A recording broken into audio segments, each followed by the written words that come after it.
तो हम लोगों ने अभी तक जो है 2 एक्सेप्शंस कवर कर लिए थे। तो नेक्स्ट जो एक्सेप्शन है वो हमारा है फ्रॉड ऑन मिनॉरिटी। ये हमारा हो गया था पॉइंट नंबर 2, है ना। चलिए अब हम स्टार्ट करते हैं थर्ड जो है हमारा, that is wrongdoers in control. Wrongdoers in control. देखो आज एक कंपनी है, अगर इस कंपनी का मैनेजमेंट एंड कंट्रोल वो ऐसे लोगों के हाथों में चला गया है, ऐसे लोग मैनेज कर रहे हैं जो बैड इंटेंशन से काम कर रहे हैं, मैलाफाइडली काम कर रहे हैं, लॉज का उनको कोई लेना देना नहीं है, तो इस तरह से अगर कंपनी में ऑपरेट करेंगे तो भाई साहब कंपनी का तो जल्दी ही एकदम कांड कर देंगे, भयंकर वाला। बहुत सारे स्कैम्स वगैरह होते हैं ऐसे लोगों की वजह से ही होते हैं। तो इन लोगों को हमें अभी से रोकना बहुत ज़रूरी है। तो यहाँ पे क्या बोला जा रहा है, रॉन्ग डूअर्स इन कंट्रोल अगर है तो डेफिनेटली मेंबर्स जो है कोर्ट में अप्रोच कर सकते हैं और कोर्ट वहाँ पे फॉर श्योर इंटरफेयर करेगा ही करेगा। Let's see what it says. If the wrongdoers are in control of the company, the minority shareholders' representative action for fraud on minority will be entertained by the court. The reason for it that minority shareholders are denied the right of action, their grievances in such case would never reach the court, for the wrongdoers themselves being in control will never allow the company to sue. जैसे आप लोग को याद होगा हमने starting में पढ़ा था कि कंपनी के साथ कुछ गलत हो रहा है तो कंपनी खुद जाए कोर्ट में। वहां पे माइनॉरिटी शेयर होल्डर्स को कोर्ट में जाने की कोई जरूरत नहीं है, इंडिविजुअल शेयर होल्डर को कोर्ट में जाने की कोई जरूरत नहीं है, क्योंकि हम सेपरेट लीगल एंटिटी की दुआई दे रहे थे। हम बोल रहे थे कंपनी अलग है, उसके लोग अलग हैं, तो कंपनी के साथ अगर कुछ गलत हो रहा है तो कंपनी खुद जाए। अब लेकिन एक बात बताओ, क्या कंपनी खुद से जा सकती है? कंपनी तो आर्टिफिशियल पर्सन है। तो एट द एंड कंपनी के रिप्रेजेंटेटिव जो होंगे वही कोर्ट जाएंगे। तो रिप्रेजेंटेटिव कौन होते हैं? कंपनी के वही मेंबर्स और डायरेक्टर्स होते हैं। अब कंपनी के जो मेजॉरिटी मेंबर्स हैं उन्होंने जो रिप्रेजेंटेटिव अपॉइंट किए हैं वो लोग बैड इंटेंशन वाले हैं, बैड इंटेंशन। तो अगर इनका खुद का इंटेंशन बैड है तो अगर कंपनी में कुछ भी गलत एक्शन हो रहा है तो वो कंपनी को कभी अलाउ नहीं करेंगे कि जाओ भाई कोर्ट में केस फाइल कर दो, क्योंकि एट द एंड वो लोग खुद ही फंसेंगे, कोर्ट उन्हीं के अगेंस्ट में एक्शन लेगा। तो ऐसी सिचुएशंस में जहां पे ये बात क्लियर कट हो गई है कि जो कंपनी का मैनेजमेंट कंट्रोल देख रहे हैं वो लोग ही गलत हैं, वो लोग ही मैलाफाइडली काम कर रहे हैं, उनको कंपनीज एक्ट का कोई लेना देना नहीं है, आर्टिकल्स मेमोरेंडम का कोई लेना देना नहीं है, तो ऐसे लोग अगर काम कर रहे हैं तो ये बट ऑब्वियस सी बात है कि कंपनी खुद से तो कभी भी कोर्ट में जा ही नहीं पाएगी। तो अभी जो बाकी सारे लोग हैं रिमेनिंग पर्सन्स, और कंपनी का इंटरेस्ट कौन प्रोटेक्ट करेगा? तो उनको प्रोटेक्ट करने के लिए कोर्ट बोलता है कि हाँ ठीक है, अब ऐसे सिचुएशन अगर अराइज होती है तो अगर कुछ सेलेक्टेड लोग भी कोर्ट में जाएंगे, माइनॉरिटी भी अगर कोर्ट में जाती है तो कोर्ट विल इंटरफेयर डेफिनेटली, और कोर्ट यहाँ पे एक्शन ले सकती है। तो लेट्स सी यहाँ पे क्या केस दे रखा है हमें। देखो यहाँ पे ग्लास वर्सेस एटकिन का एक केस दे रखा है। तो इस केस में क्या हुआ था, a company was controlled equally by 2 defendants and 2 plaintiffs. तो यहाँ पे 2 डिफेंडेंट थे और 2 प्लेंटिव्स थे, 4 लोग थे। तो डिफेंडेंट भी 2 और प्लेंटिव भी 2, तो ये 4 लोग थे। तो चारों लोग क्या कर रहे थे, कंपनी का मैनेजमेंट देख रहे थे। The plaintiff brought an action against the defendant alleging that they had fraudulently converted the asset of the company for their own private use. The court allowed the action and observed, while the general principle was for company itself to bring an action where it had an interest, since the 2 defendants control the company in the sense that they would prevent the company from taking action. तो यहाँ पे देखो एक चीज clear cut हो गई है, although company की जो असेट्स थी वो मिस यूटिलाइज की थी किसने? दो डिफेंडेंट्स थे उन्होंने। तो 2 डिफेंडेंट्स ने कंपनी की एसेट को मिस यूटिलाइज किया। तो बेसिकली अगर जनरली हम बात करते तो यहाँ पे कहीं भी कोर्ट इंटरफेयर नहीं करता, वहां पे क्या होता, कंपनी खुद जाकर के इनके अगेंस्ट में एक्शन लेती। तो दैट वाज ओके। बट अभी सिचुएशन थोड़ी अलग है, क्योंकि टोटल लोग ही 4 हैं तो 4 में से 2 लोग गलत कर रहे हैं, मतलब कंट्रोलिंग पावर उनके पास था और उन्होंने उस कंट्रोलिंग पावर को मिसयूटिलाइज किया है। तो डेफिनेट सी बात है कि वो लोग कंपनी को कभी अलाउ नहीं करेंगे कि अपने ही अगेंस्ट में वो एक्शन ले ले, तो इसीलिए यहाँ पे वो कंपनी को प्रिवेंट करेंगे।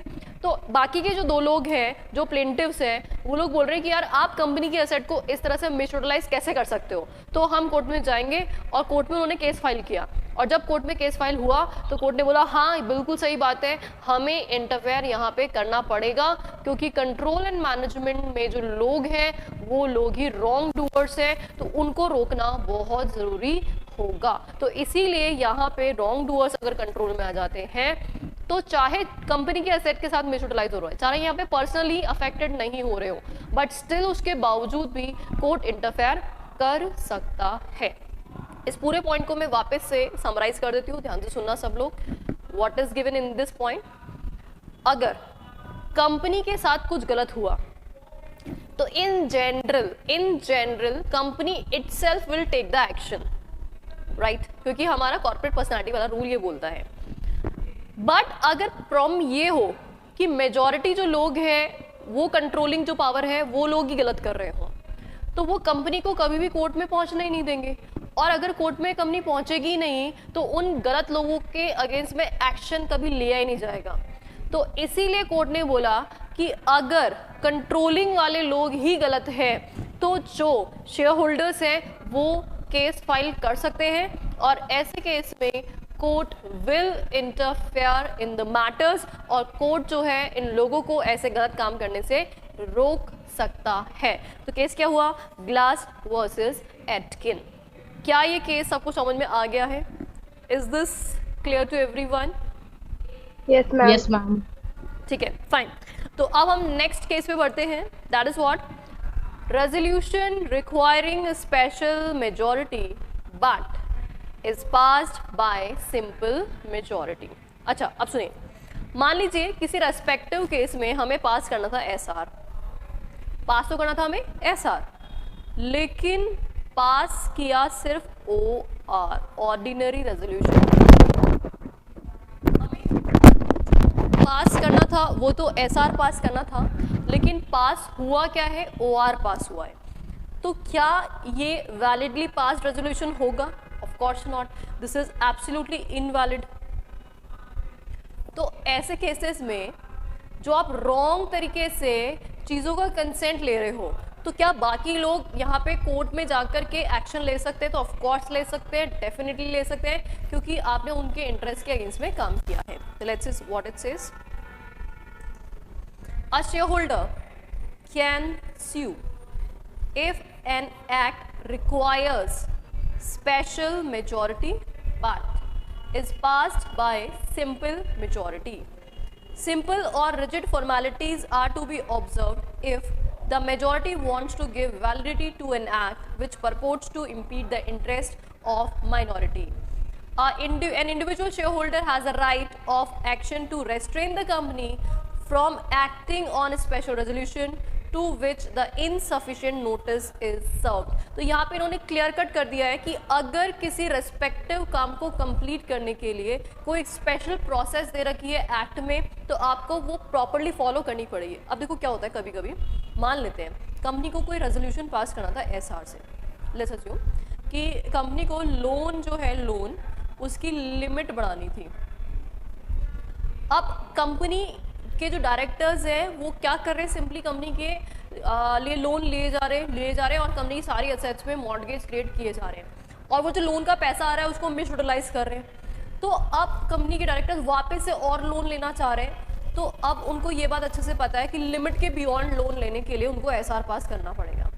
और जैसे आप मीटिंग कॉल करोगे और सारे के सारे लोग SR में आएंगे, तो वो लोग SR पास करने ही नहीं देंगे, मीटिंग में रेजोल्यूशन पास ही नहीं करने देंगे।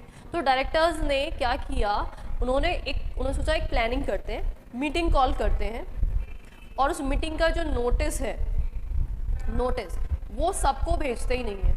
हम नोटिस सबको भेजते ही नहीं है, हम कुछ सिलेक्टेड लोगों को नोटिस भेज देते हैं जो हमें पता है कंसेंट दे देंगे, और मीटिंग कॉल करके वहाँ पे रेजोल्यूशन पास करा दिया। तो अगर उन्होंने ऐसा कुछ किया है तो उन्होंने प्रॉपर प्रोसेस फॉलो नहीं किया है। उन्हें नोटिस सबको भेजना चाहिए था, उन्होंने सबको नोटिस भेजा नहीं है, उनका इंटेंशन मैलाफाइड था। उनने यहाँ पे जो लोग हैं उनके इंटरेस्ट के अगेंस्ट में जाके काम किया है।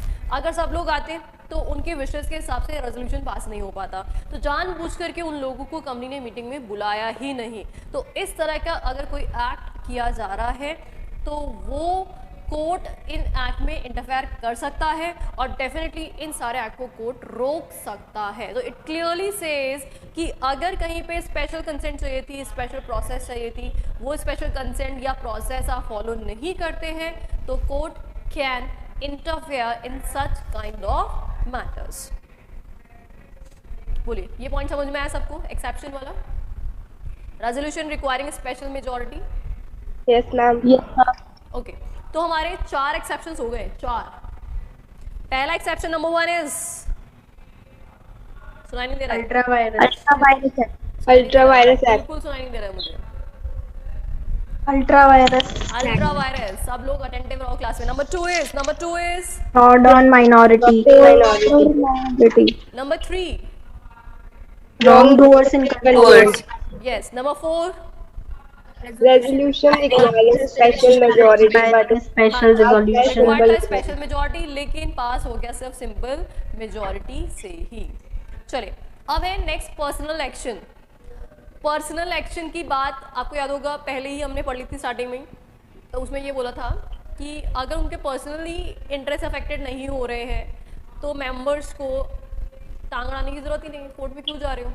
तो इसका मतलब ये हो गया कि अगर मेंबर्स का पर्सनल इंटरेस्ट अफेक्ट हो रहा है तो वो पक्का ही जाएगा कोर्ट के अंदर और कोर्ट डेफिनेटली उसकी बात सुनने वाला है।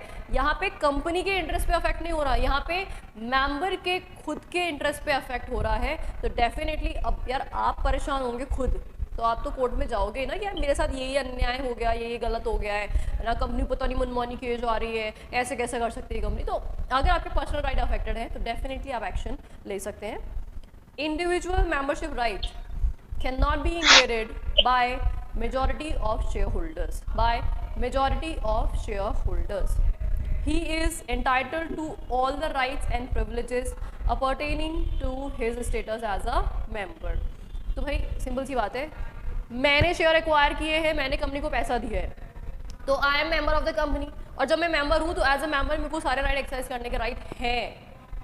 कोई भी मेजॉरिटी ऑफ मेंबर्स मुझे मेरे राइट से डिप्राइव नहीं कर सकते। अब लेट्स अज्यूम, मान लीजिए कंपनी जो है उन्होंने मेरे वोटिंग राइट कम करने के चक्कर में कुछ सिलेक्टेड लोगों को शेयर अलॉट कर दिए, मेरे से पूछे बिना कुछ सिलेक्टेड लोगों को शेयर अलॉट कर दिया और जिसकी वजह से मेरे वोटिंग राइट रिड्यूस हो गए। तो भाई ये तो गलत काम है, मेरा पर्सनल राइट अफेक्ट होगा इससे। या फिर मुझे कंपनी नोटिस नहीं देती है मीटिंग अटेंड करने के लिए, मुझे डिविडेंड नहीं मिलता है, मुझे बोनस नहीं मिलता है, तो मेरे ऐसे कोई भी राइट्स जो मैं पर्सनली अफेक्ट हो रहे हैं एज अ मेंबर, तो डेफिनेटली मैं कोर्ट में जाऊंगी और court will interfere. N individual share holder can insist on the strict compliance with the legal rules, statutory provision in the memorandum and articles are mandatory in the nature and cannot be waived by bare majority of shareholder। तो majority of shareholders इनमें से किसी का भी violation नहीं कर सकते हैं। तो अगर इनमें से कोई भी वायलेशन है या मेरा कोई भी पर्सनल राइट अफेक्टेड है तो मैं यहाँ पे एक्शन ले सकती हूँ। अच्छा, अब इसमें केस लॉ कौन सा दे रखा है? Nagappa Chettiar versus Madras Race Club का एक केस दे रखा है। An individual share holder is entitled to enforce his individual right against the company, such as right to vote, right to have his voted record, or his right to stand as a director of a company at an election। ये सारे personal right है किसी भी member के। आज मान लो मैं अपना नाम नॉमिनेट करना चाहती हूँ एज अ डायरेक्टर, तो क्या कंपनी मुझे रोक सकती है कि नहीं मिसेस सोनम जैन आप तो बिल्कुल अलाउड नहीं हो, आपको तो हम नाम रिकमेंड करने ही नहीं देंगे। तो कंपनी ऐसा नहीं कर सकती है। या फिर मेरे वोट को मना कर देगी कंपनी कि नहीं आपका वोट हम काउंट नहीं करेंगे। तो how can company do so? अगर कंपनी ऐसा कुछ भी करती है तो डेफिनेटली वो मेरे पर्सनल राइट्स के साथ इन्फ्रिंजमेंट कर रही है, तो मैं इसके अगेंस्ट में एक्शन ले सकती हूँ। एक और केस इसमें दे रखा है जोसेफ वर्सेस जॉस का, where candidature of a shareholder for directorship is rejected by the chairman, it is an individual wrong in respect of which a suit is maintainable. आपने एक सेक्शन 160 के बारे में सुना है क्या? Section 160 of companies act 2013, have you ever heard about this section? सुना है क्या किसी ने? सेक्शन 160 हाँ, यस मैम। किसने सुना है? अच्छा, वर्षा ने सुना है। और मैंने सुना तो सबने ही है, सुना तो सबने ही है, याद नहीं आ रहा है। हाँ वर्षा, किसका है सेक्शन 160 बताओ एक बार।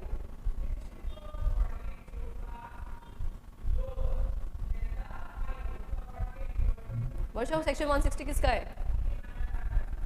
कैंडिडेट जो अदर देन डायरेक्टर वाला। बिल्कुल, अपॉइंटमेंट ऑफ डायरेक्टर डायरेक्टर के लिए अदर देन रिटायरिंग डायरेक्टर। तो सेक्शन 160 में कोई भी मेंबर या नॉन मेंबर अपना नाम कंपनी में डायरेक्टर अपॉइंट होने के लिए दे सकता है।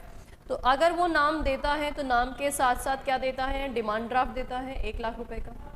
क्या ये बात पता है आपको? Yes ma'am. ठीक है भाई।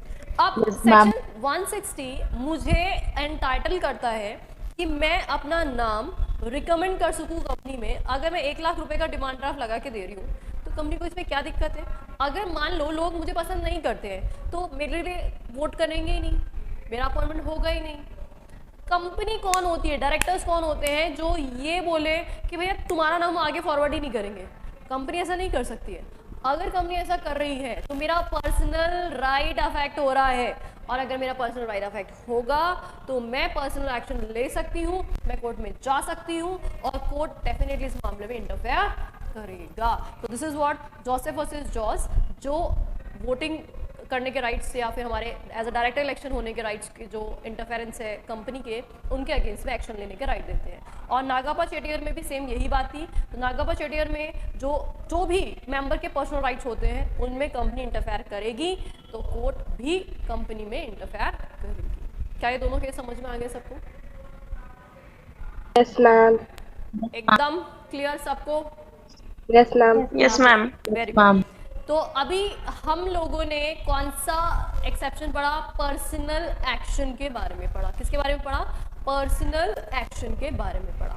चलिए अब आगे देखते हैं हम लोग breach of duty. The minority shareholder may bring an action against the company where, अच्छा देखो, एक तो होता है फ्रॉड, हमने एक पॉइंट पढ़ा था फ्रॉड ऑन माइनॉरिटी, एक होता है फ्रॉड और एक होता है ब्रीच ऑफ ड्यूटी।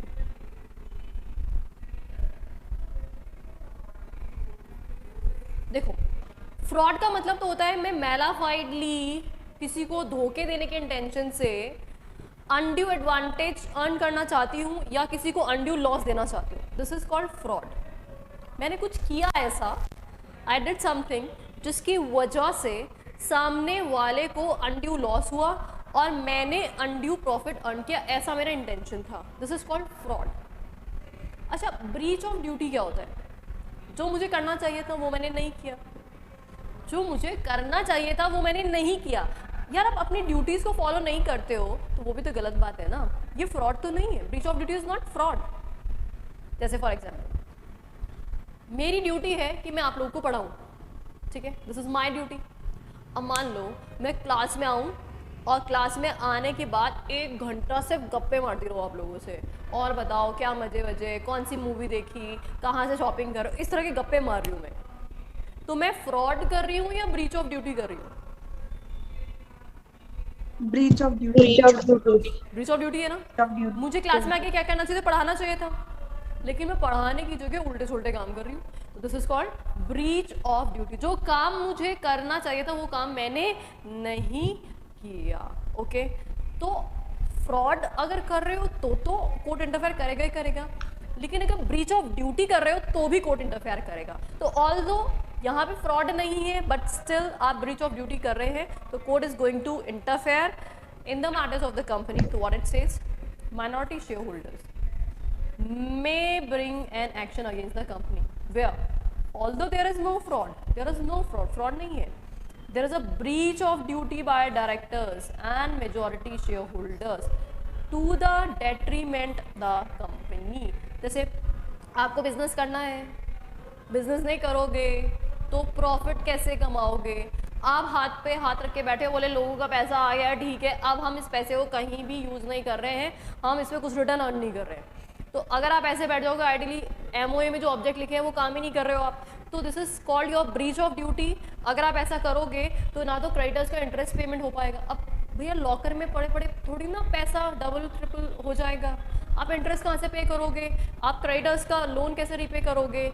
जो मेंबर्स हैं उनको डिविडेंड कैसे दोगे? इसलिए थोड़ी ना लोगों ने आपको पैसा दिया था कि लेके बैठ गए, अब तो हम बस आराम कर रहे हैं, पैसा आ गया, काम खत्म।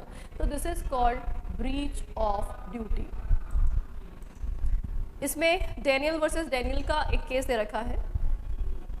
The plaintiff who were minority shareholders of a company brought an action against the two directors of the company and company itself। तो उन्होंने किसके अगेंस्ट में केस फाइल किया? कंपनी और कंपनी के दो डायरेक्टर्स के अगेंस्ट में केस फाइल किया। अब केस क्या था, सुनना ध्यान से। In their statement of claim they allege that company on the instruction of two directors who were majority shareholders sold the company's land to one of the director who was the wife of other। मतलब दोनों director है, दोनों पति पत्नी है भैया, company के majority of stake उन्होंने होल्ड कर रखा है, और एक डायरेक्टर ने क्या कर दिया, दूसरे डायरेक्टर को असेट सेल करवा दी है for 4,250 pound and directors knew or ought to have known, मतलब या तो पता ही था या पता होना चाहिए, जनरल सी बात थी, that sale was at an under value price, बहुत लेसर प्राइस पे ये लैंड सेल की गई थी। 4 years later, 4 साल बाद she sold, अब जिसने ये लैंड परचेज की थी कंपनी से, उसने इस लैंड को पाउंड 1,20,000 में बेच दिया। मतलब हद हो गई है, 4,250 पाउंड में खरीदा कंपनी से और मार्केट में 4 साल बाद में बेच दिया 1,20,000 पाउंड में। बाप रे बाप, अरे यार 4,250 का वो 8,000 पाउंड में बेचती, 9,000 10,000 पाउंड तक बेचती, तब तक तो फिर भी समझ में आता है कि यार ठीक है 4 साल में प्राइस डबल हो गई। यहाँ तो 1,20,000 पाउंड में उसने प्रॉपर्टी को बेच दिया। The directors applied for the statement of claim to be dismissed and as an abuse of the process of the court. Directors बोलते हैं कि यार ये जो प्लेंटिफ ने केस लगाया है ना, ये ना फालतू टाइम पास के लिए लगा दिया है, ये केस कोर्ट में मेंटेनेबल नहीं है, क्योंकि कंपनी की जो असेट है अगर उसके साथ कुछ भी गलत हुआ है तो कंपनी ही कोर्ट में जाएगी। ऐसा बोल करके उन्होंने बोला कि भैया केस डिसमिस करो, यहाँ पे केस मेंटेनेबल नहीं है, ऐसा डायरेक्टर्स ने बोला। अच्छा, स्टोरी जो है वो वापस सुन लीजिए, केस में क्या हुआ। एक कंपनी थी, उस कंपनी में मेजॉरिटी स्टेक जो होल्ड कर रहे थे 2 डायरेक्टर्स थे, वही होल्ड कर रहे थे, और उसी में से जो डायरेक्टर की बीवी थी उसको, वो भी डायरेक्टर थी, उसको लैंड सेल की गई थी 4,250 पाउंड ओनली में, जबकि 4 साल बाद उसी ने इस लैंड को 1,20,000 पाउंड में बेचा। मतलब अंडर वैल्यूड प्राइस पे डायरेक्टर को प्रॉपर्टी बेच दी गई। तो भाई ये बात जो है, क्या कंपनी को पता नहीं है, डायरेक्टर को पता नहीं है? ऑफ कोर्स पता है कि इतनी लेसर प्राइस पे अंडर वैल्यूएशन पे आप बेच रहे हो, तो मैला फाइट लिए बेचा जा रहा है ना। मतलब ऐसा तो हो नहीं कि हमें पता ही नहीं था, अचानक से प्राइस इतनी बढ़ गई, तो ये तो हो नहीं सकता।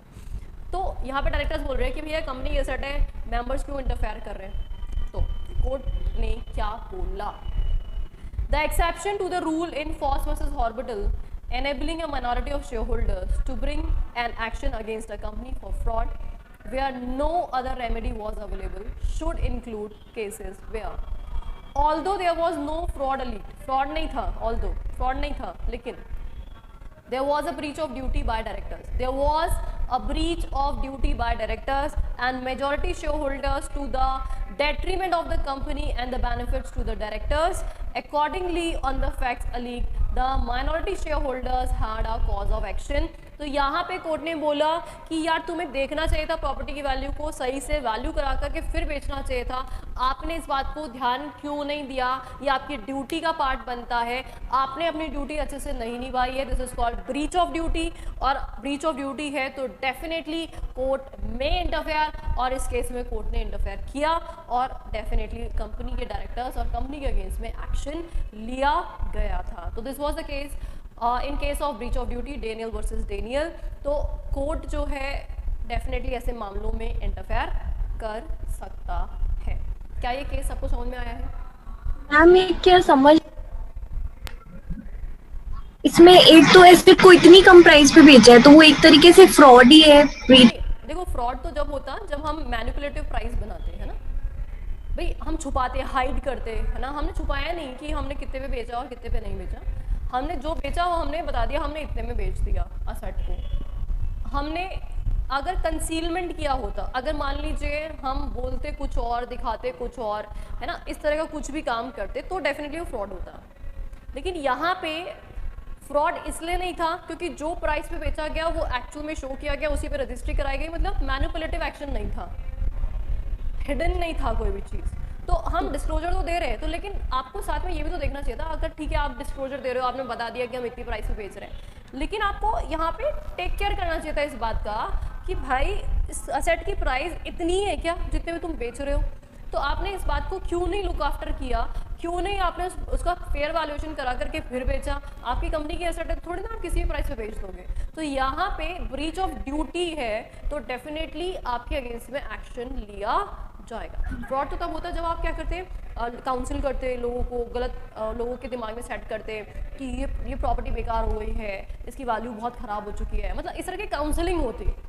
तो डेफिनेटली हम ये मान के चलते कि यहाँ पे फ्रॉड हुआ है कि उन्होंने मैलाफाइड इंटेंशन से इस काम को, इस एक्ट को किया था। तो मैलाफाइडली तो किया नहीं था, बस गलती क्या की कि उन्होंने प्रॉपर्टी का फेयर वैल्यूएशन कराया नहीं और बिना वैल्यूएशन कराए प्रॉपर्टी को ऐसे ही बेच दिया। तो इसका मतलब this is breach of duty.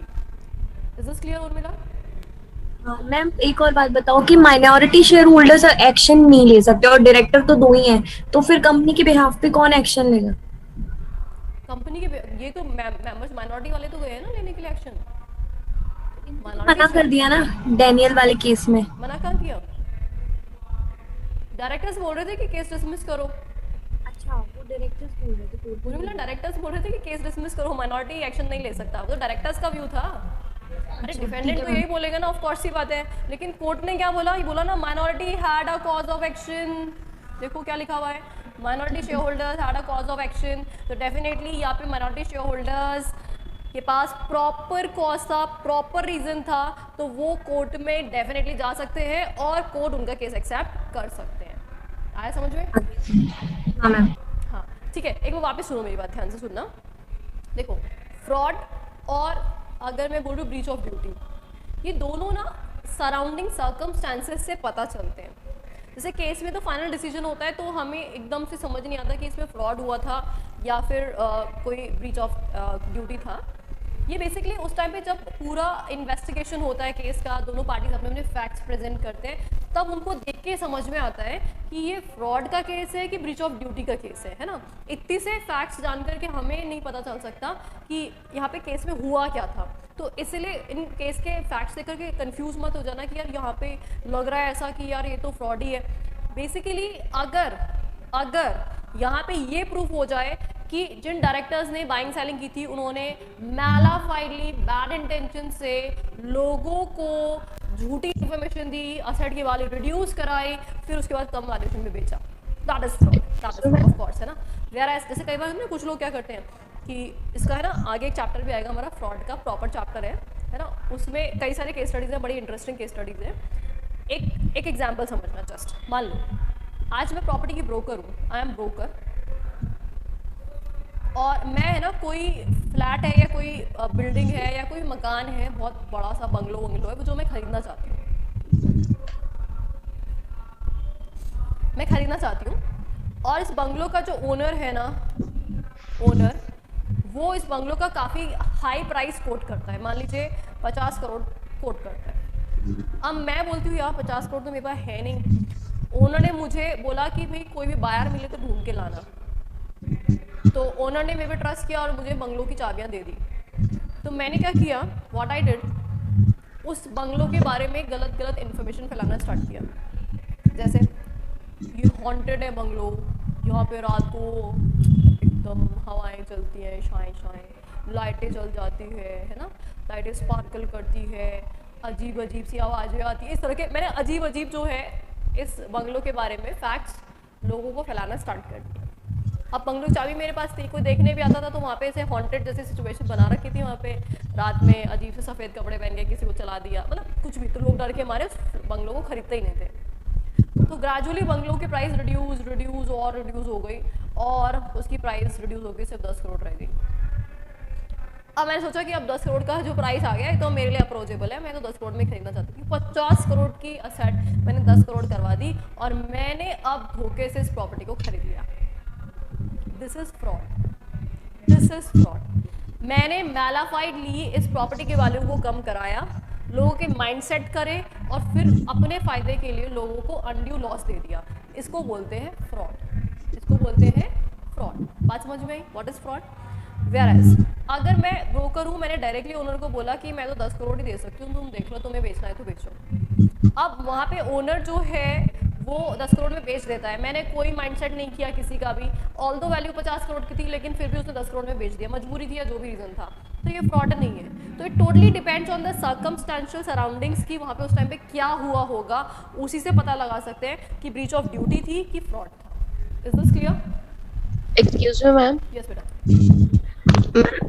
उनको स्टार्टिंग में पता था कि प्राइस इतनी लो पे वो सेल कर रहा है, तो उस टाइम में उन्होंने क्यों नहीं बोला माइनॉरिटी शेयर होल्डर्स ब्रीच ने? ऑफ ड्यूटी किया ना, तभी तो ब्रीच ऑफ ड्यूटी हुआ बेटा। उनको तो पता था कि प्राइस ज़्यादा है लेकिन फिर भी कम प्राइस पे बेच रहे हैं। तो अभी माइनॉरिटी जो शेयर होल्डर्स हैं उनके पास तो राइट ही नहीं बचता ना, रेजोल्यूशन तो मेजॉरिटी पास करते हैं ना बेटा। ओके है ना, रेजोल्यूशन में कंसेंट तो मेजॉरिटी का, बेचारे माइनॉरिटी तो देखते रहते हैं, उन्होंने मना भी किया तो उनकी बात को कौन सुनने वाला है, क्योंकि मेजॉरिटी शेयर होल्डर्स तो रेजोल्यूशन पास करके काम खत्म कर देते हैं। तो अब इसीलिए उन्होंने सोचा कि यार अब ये मेजॉरिटी तो सुन नहीं रहे हमारी बात को, तो अब एक काम करते हैं, कोर्ट में जाते हैं और कोर्ट में जाके कंपनी के अगेंस्ट में एक्शन लेते हैं। Fine, yes ma'am. सबको क्लियर है यहाँ तक का कंसेप्ट? Yes ma'am. गुड, चलिए अब आगे बढ़ते हैं। नेक्स्ट जो हमारा लास्ट एक्सेप्शन है, prevention of operation and mismanagement. ये वर्ड सुना होगा सबने, ऑपरेशन मिसमैनेजमेंट, नाम सुना है कि सबने? Yes ma'am. क्या होता है इसका मतलब? ऑपरेशन मिसमैनेजमेंट क्या होता है? व्हाट इज जब सारे डायरेक्टर्स डिस्क्वालीफाई हो जाते हैं मैनेजमेंट में, तो ऑपरेशन और मिसमैनेजमेंट हो जाता है ऐसा? हाँ, मतलब जो माइनॉरिटी है ना, उनके साथ में गलत किया जाता है। ओके, माइनॉरिटी के साथ गलत किया जाता है, ठीक है। जब माइनॉरिटी को एक्सप्लॉइट करते हैं मेजॉरिटी शेयर होल्डर्स, तो वो ऑपरेशन होता है। अच्छा ठीक है, उनके राइट्स डिप्राइव कर देते हैं, है ना, उनके इंटरेस्ट के बारे में सोचते नहीं, या उनका इंटरेस्ट एडवर्सली अफेक्ट कर देते हैं, ऐसा ही कुछ ऑपरेशन मिसमैनेजमेंट। इसका एक कंप्लीट चैप्टर है हमारे, एक सेपरेट चैप्टर दे रखा है ऑपरेशन मिसमैनेजमेंट का, आरसीडी में ही है। तो इस चैप्टर में सिर्फ इसका एक छोटा सा पैराग्राफ दे रखा है, बाकी पूरा डिटेल जो है हम सेपरेट चैप्टर में ही पढ़ेंगे, तो हम वहीं डिस्कस करेंगे इसके बारे में अच्छे से कि क्या ऑपरेशन मिसमैनेजमेंट। बेसिकली इसको डिफाइन तो कर नहीं रखा कंपनीज एक्ट में, there is no definition of operation mismanagement. हाँ, बट केस स्टडीज बहुत सारी दे रखी है, तो डिफरेंट केसेस में क्या क्या डिसाइड हुआ उसके बेसिस पे ही ऑपरेशन मिसमैनेजमेंट के जजमेंट जो है डिसाइड होते हैं। The minority shareholders are empowered to bring action with a view to preventing the majority from operation and mismanagement. तो अभी इसमें सिर्फ इतना सा ही पॉइंट समझ लो कि अगर ऑपरेशन मिसमैनेजमेंट हुआ तो माइनॉरिटी शेयर होल्डर मेजॉरिटी के अगेंस्ट में केस फाइल कर सकते हैं। वैसे तो मेजॉरिटी भी माइनॉरिटी के अगेंस्ट में केस फाइल कर सकते हैं। अगर ऑपरेशन मिसमैनेजमेंट माइनॉरिटी कर रहा है तो माइनॉरिटी के अगेंस्ट में केस होगा, अगर ऑपरेशन मिसमैनेजमेंट मेजॉरिटी कर रहा है तो मेजॉरिटी के अगेंस्ट में केस होगा। इसमें कोई थंब रूल नहीं है कि मेजॉरिटी ही केस फाइल कर सकता है या माइनॉरिटी ही केस फाइल कर सकता है। जिस भी पर्सन ने ऑपरेशन मिसमैनेजमेंट किया उसके अगेंस्ट में बाकी लोग क्या कर सकते हैं, केस फाइल कर सकते हैं, है ना। तो इसके डिटेल्स जो है हम जो हमारा चैप्टर होगा ऑपरेशन मिसमैनेजमेंट का उसी में कम्प्लीटली कवर करेंगे। तो ये हमारे टोटल 7 एक्सेप्शनल सिचुएशंस है जहाँ पे कोर्ट में इंटरफेयर। तो हम कौन सा केस स्टडी पढ़ रहे हैं? Foss versus Harbottle. Foss versus Harbottle ने इन जनरल बोला कि court will not interfere in day to day management of the company. Company अपना काम खुद देखे, हमारे पास हर छोटी छोटी बात की कंप्लेंट लेकर के आने की कतई ज़रूरत नहीं है। कंपनी खुद एक सेपरेट एंटिटी है, अगर उसके साथ कुछ गलत हो रहा है तो कंपनी खुद ही केस फाइल कर दे, क्योंकि अगर हर पर्सन आके हमारे पास केस फाइल करेगा तो ढेरों केस की फाइलें हमारे पास होंगी लेकिन जजमेंट एक का भी नहीं होगा। लेकिन इसका ये भी मतलब नहीं है कि कोर्ट इंटरफेयर करेगा ही नहीं। जहाँ भी जेन्युइन जस्टिफाइड केसेस होंगे वहाँ पे डेफिनेटली कोर्ट विल इंटरफेयर। तो उसके लिए 7 एक्सेप्शन हमने पढ़े कि किन किन केसेस में कोर्ट इंटरफेयर कर सकता है। चलिए अब यहाँ पे केसेस दे रखे हैं। बेनेट कोलमैन का एक केस दे रखा है।